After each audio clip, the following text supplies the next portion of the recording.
Thank you very much for that. It's now 29 minutes past 12.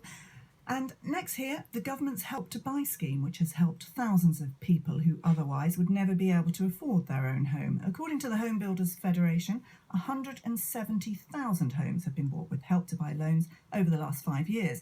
Sounds like a fairy tale ending to the housing crisis. But some say the interest-free loans the scheme offers for new homes have distorted house prices and could leave people in negative equity.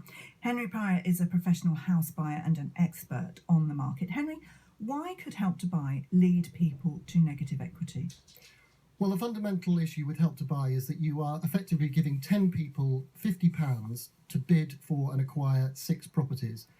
At the end of that process, you will have 6 people who've sold houses, each for £50 more than they would have got, and still 4 people who haven't bought a house. Now, Help to Buy did fulfil a very urgent requirement when it was introduced in 2013. It got builders to rip off the tarpaulins and get building again, and it got mortgage lenders the confidence to go back to their windows and start lending money. But the debate now, and the problem I have with Help to Buy, is its time has been and gone, and it should be withdrawn. Why should it be withdrawn, though? Because surely it's still helping people get onto the housing market. Well, we have the fundamental disagreement with the industry about whether we should be helping people to afford prices they would otherwise be unable to afford, or whether we should allow the market to fall back. And there are many people who now think that house prices, particularly for new build homes, have been artificially inflated as a result of Help to Buy, and that when eventually it is withdrawn, currently 2021, inevitably the market and prices will fall back, and people who've taken up the offer, whilst I'm sure they would be very pleased to have got onto the lower rungs of the housing ladder in the first place, will find themselves losing money, potentially even in negative equity. And David O'Leary is from the Home Builders Federation. Do you agree with Henry and the picture he paints there? Well, fundamentally not, no.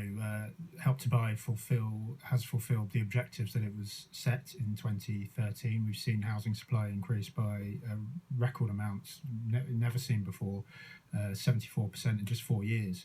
That could not have happened without Help to Buy. We have evidence to show that although new build prices have increased by around 40% over the last 5 years since the scheme was introduced, that broadly mirrors the rest of the market. So what we're seeing is more new homes delivered, more jobs created, and as a byproduct of that, more affordable homes as well. Now, a lot of people used Help to Buy for new homes which were sold leasehold with doubling ground rents, and it's an issue we've reported on this programme many times. Some of those homes are now unsaleable. Louise O'Riordan bought her home for £267,000 with Help to Buy. It enabled us to buy a property and move from renting to a secure family home. So to us, it looked like a good idea in principle. The reality has been quite the opposite. It has enticed us into a tangled web of the dark leasehold nightmare that we seriously regret getting into. I feel that the scheme is only there to benefit the developers and not the users, the end users of the scheme. I believe we would be lucky to get £250 for it now. I actually do believe that we wouldn't be able to sell it. That's what I feel. But if we did, I think we would definitely lose money. I wish we hadn't have bought the house or used Help to Buy. I feel worried about the future. I have financial insecurity, and it's been very stressful. We feel that we've made a big mistake. David O'Leary, the leasehold scandal has left lots of people with Help to Buy loans in a very difficult position, hasn't it? Well, lots of homes have been sold leasehold for many, many generations. It's a fundamental part of our property market. There's nothing to say in general terms that a leasehold tenure is anything negative, and many people own leasehold homes, 4.5 million people. They have a fundamental value to those properties, and the key is the advice that's given to purchasers at the time of purchase. Some people, though, believe that the Help to Buy loans encourage them to buy a home that perhaps they might not have done otherwise. Well, these two stories are completely separate. The Help to Buy loan, the equity loan system is there and has been in place since 2013, and that is designed to increase housing supply and get more people onto the property ladder. It's not fundamentally linked to leasehold, and a relatively small proportion of homes sold under the scheme have been leasehold.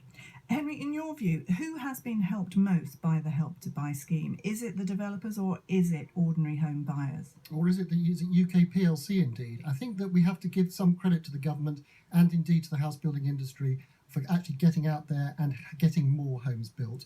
The problem with Help to Buy is not necessarily what it does to the wider economy, but where it leaves individuals like Louise and others, who I'm sure would love to feel that there was somebody else that they could blame for the predicament they find themselves in. And indeed, one has a great deal of sympathy, but it is a completely different issue from the one of government intervention in the otherwise open housing market. And it's something that we really do need to keep separate and address individually. Do you agree with David when he says that new build prices do mirror the rest of the market and there isn't any escalating because of Help to Buy? Well, you probably can't see us here wrestling individually where we are over the microphones. I do take issue. I do disagree. I think David, if it wasn't presumptuous of me, would agree that new build homes attract a premium in any event, just as new cars do.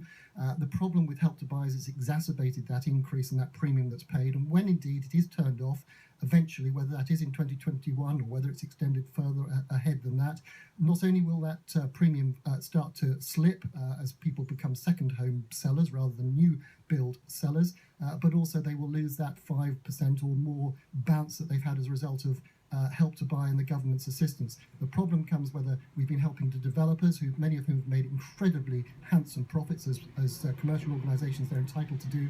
David, I'm sure you'd like to come back on that. I mean, some critics will say that the big bonuses we've seen the developers getting have been fuelled by this government subsidy. Well, house builders have increased profits over the last 5 years as they've increased housing supply, and that's exactly what you would expect. They've delivered more of a product and have made more in profit. That's not any different to any other industry. And I think, as Henry said, I would agree entirely. There is often been new build premium because it's not a like-for-like product. You are getting a whole new set of appliances, and these homes generally tend to be much more energy efficient, so they'll save the users over a period of time. And they come with a 10-year warranty. So there is a supplement that comes with that, but there's nothing to say that disappears the moment that the keys are handed over. David O'Leary from the Home Builders Federation and Henry Pryor, thank you both. Sales of canned food